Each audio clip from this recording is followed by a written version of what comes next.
Cardoza-Moore, and I'm the president of Proclaiming Justice to the Nations. The mission of PJTN is to educate Christians about their biblical responsibility to stand with our Jewish brethren and defend the state of Israel against the rise of anti-Semitism. For someone who doesn't think that anti-Semitism is a growing problem, they're not looking at the evidence.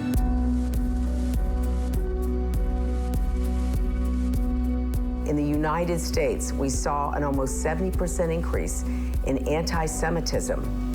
Many of those incidents are occurring now on secondary and higher ed campuses. A friend of mine contacted me and said, "You'll never believe what our children are being taught in Williamson County schools right here in Franklin, Tennessee." There was a quote that legitimized Palestinians blowing themselves up in a Jerusalem restaurant because they were waging a war against Israeli government policies and army actions. The textbook we found, the Pearson published, British-based textbook publishing company, who owns 80% of the textbooks being used here in the United States of America, whose shareholders include Libya, Qatar, Saudi Arabia, and Turkey. They are British-based. They're not even US-based. Do those countries who are shareholders, who Pearson is beholden to, have an interest in the well-being of America?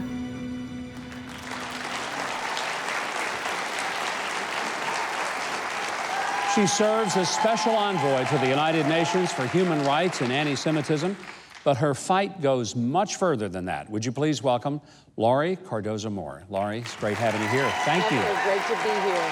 Thank you. How did this quest for you, fighting anti-Semitism and for true justice, where did this start? I read the Bible, and I knew that God made a covenant to Abraham, Isaac, Jacob, and their descendants forever. So how has the church missed this important part of the Bible throughout history?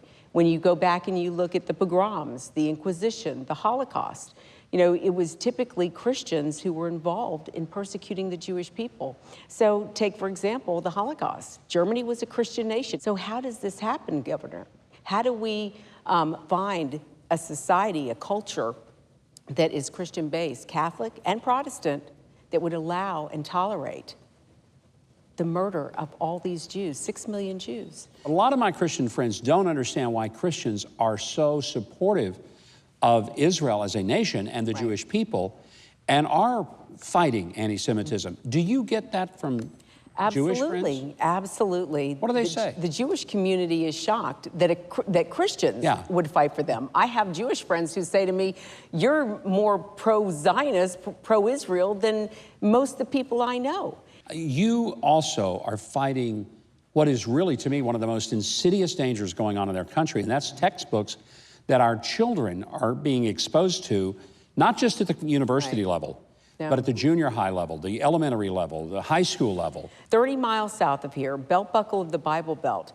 And when I looked at the textbook, when I looked at the instructional materials, some of the materials were published by CARE, the Council on American Islamic Relations. A radical organization, if anybody knows it. Muslim, an arm of the Muslim Brotherhood, listed as an unindicted co-conspirator in the largest terrorist fundraising operation in the history of the United States of America, and they are publishing content, instructional materials for our children. Don't you get people who say, "Oh, come on, Laurie, that's..." Not the parents. You know who I get that response from? Who do you get it from? The superintendents and the school board members. But when they read the America, content, what do they say when they see it in the They said to us, because we told them we want that textbook out of our schools, and when they voted to approve and keep that textbook, they said that that one quote did not justify removing the whole book. It was riddled with anti-American, anti-Judeo-Christian. Give me some examples of that. Pro-Islamic content. Of course, the quote about that we saw in that segment. Israel is occupying Palestinian land. It's not an occupying. If they want to be accurate, it should be stated as disputed territories. But of course, we know that it's not because of the biblical. What can the average citizen do? What can just an ordinary person watching you tonight, what can they do? Well, the first thing what we can do is we can make our children bring their textbooks home, review the textbooks, history, look at the content. We are undermining the future of our constitutional republic if we do not. We cannot, the other thing, we cannot remain silent. We have got to speak out against this insidious, this hatred, because we are losing our country. We see the rise of anti-Semitic incidents in secondary schools on the rise now because of the content that is being taught to our children. Governor, we can win. We can take back local control of our children's education. Well, I hope that's exactly what we will do.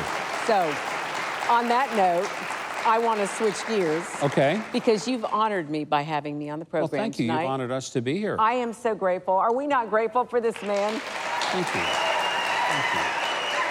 Every year, we give at the NRB, the Tree of Life Award to a recipient who is worthy, who has gone above and beyond the call of duty to defend Israel and our Jewish brethren.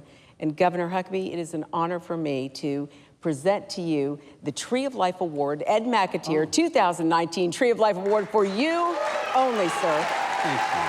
God bless you. Thank you very, very much. I am very honored and flattered. That means a lot. Honored to be here. Beautiful. Thank you, sir. Thank you. Thank you very, very much. Beautiful. Well, if you are as big a supporter of Israel as I am, you need to check out pjtn.org to see how you can help join the fight against anti-Semitism. You can donate, you can purchase exclusive documentaries, and even sign up to join the fight. It's pjtn.org.